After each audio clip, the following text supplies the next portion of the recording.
Fresh out of the mould this morning, the first sections of the suitcases were coming off the production line at 1 every 45 seconds. Within minutes the design is printed. How fitting for a return to manufacturing in the UK that it should be an Olympic branded product.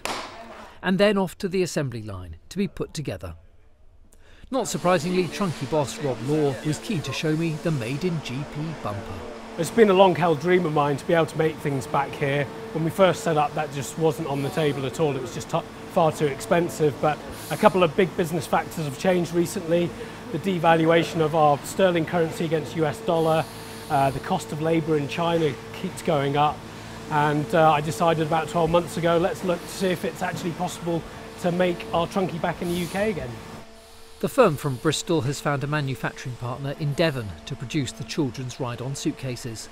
The cost of manufacturing in China is still generally cheaper than the UK, but you have to add in the huge cost of shipping stock around the world.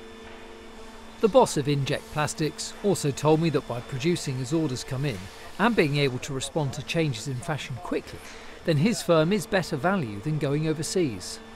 We're competitive, yes, you always have to watch that, but it's not just about the final price of the product, it's what else you can offer around that in terms of the Trunki product. We're not just moulding it, we're printing it, assembling it, putting it into the box.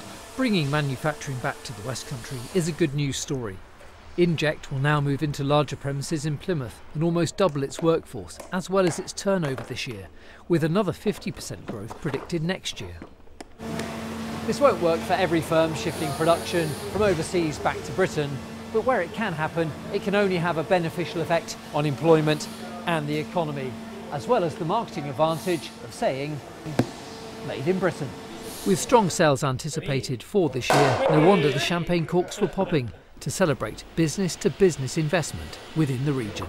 Seth Conway in Totnes for the West Country Tonight.